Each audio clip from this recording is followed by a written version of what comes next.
Rostiți după mine. Rămâi acolo, du-te, poți să mergi mai încet. Eu jur credință patriei mele. Jur credință patriei mele. România. România. Jur Jur să-mi apăr țara. să-mi apăr țara. Chiar cu prețul vieții. Chiar cu prețul vieții. Jur Jur să respect Constituția, să respect Constituția, legile țării și regulamentele militare. legile țării și regulamentele militare. Așa să-mi ajute Dumnezeu. Așa să-mi ajute Dumnezeu.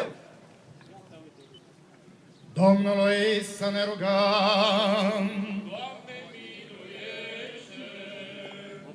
Doamne Dumnezeul nostru, Împărate al cerului și al pământului, Cel care ai rânduit pe îngerii tăi noștiri cerești ca să împlinească poruncilor tale, iar popoarelor să le fie ocrotitori și învățători. Cel care prin Sfinții tăi apostoli i-ai înarmat cu îndrăzneală ca să dobândească lumea pentru credința cea adevărată, prin propovăduirea Sfintei Evangheliei, iar pe Sfinții tăi mucenici să lupte până la jertfa vieții pentru neatârnarea și neștirbirea acesteia. Însuți, Împărate și Doamne, pe acești năroșteni români, care prin jurământ s-au legat pentru sfânt numele Tău, să apere țara dată nouă spre moștenire. Îi întărește și umple de Duhul vitejiei și bărbăției spre biruința Tău vrăjmașului. Întărește-i, Doamne, în dreapta credință cea către Tine și în legea Ta cea sfântă, însuflețește-i și sporește întrâns și dragostea de țară. Așa, Doamne, ne auzi pe noi în acest ceas și temeinicește jurământul acestor tineri, ajutându-i să fie vrednici de chemarea ostășească, de nădejdile și de încrederea țării, întrumărirea numelui Tău, în vecii vecilor. Amin. Înțelepciune!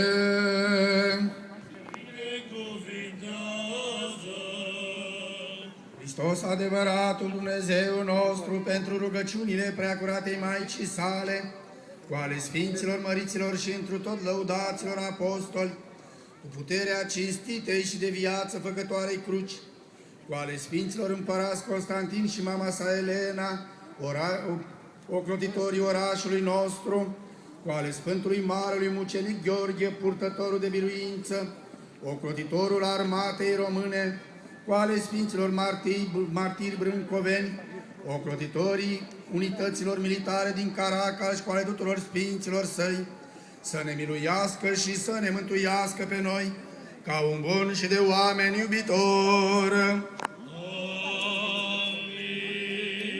Pentru rugăciunile Sfinților Părinților noștri, Doamne Iisuse Hristoase, Dumnezeu nostru, miluiește-ne și ne mântuiește pe noi.